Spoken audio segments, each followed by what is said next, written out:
আসসালামু আলাইকুম। আবারও আমার চ্যানেলে সবাইকে অনেক অনেক স্বাগত জানাচ্ছি নতুন একটি রেসিপি দেখার জন্য। তো আজকে আমরা বানাবো বানানা মিল্কশেক। এটা তোমরা সহজেই বাড়িতে বানিয়ে খেতে পারো। পুরো ভিডিওটি দেখতে থাকো, আশা করি ভালো লাগবে। এবার আমি যে উপকরণগুলো নিয়েছি, দুধ নিয়েছি 2 কাপ মতো, 3টে কলা নিয়েছি, চিনি নিয়েছি, 2টো এলাচ নিয়েছি, আর কিছু আইস কিউব আছে। প্রথমে আমি দুধটা নিয়ে নেব, এলাচ দিয়ে দেব 2টো, এবার দেব চিনি, পরিমাণ মতো চিনি দেব, তোমাদের নিজের ইচ্ছে মতো পরিমাণ মতো চিনি অ্যাড করবে। এবার কলার খোসাটা ছাড়িয়ে আমি ছোট ছোট টুকরো টুকরো করে নেব কলাগুলো, যাতে ব্লেন্ড করতে আমার অসুবিধা না হয়। তোমরা চাইলে হাত দিয়ে ভেঙে নিতে পারো।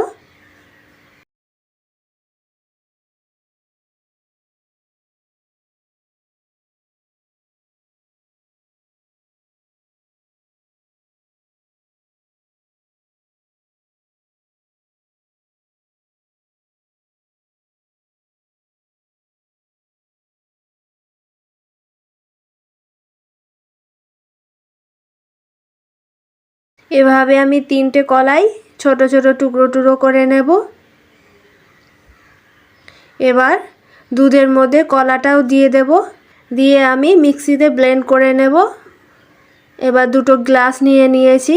গ্লাসটাকে সুন্দর দেখানোর জন্য 2 টুকরো আমি কলা রেখেছিলাম, সেই কলার টুকরোটা গ্লাসের সাইডে দিয়ে দিয়েছি। দেখো কত সুন্দর লাগছে দেখতে। এবার আমি মিল্কশেকটা গ্লাসের মধ্যে দিয়ে দেব। বানানা মিল্কশেক রেডি আমাদের। এবার আমরা এটা পরিবেশন করব।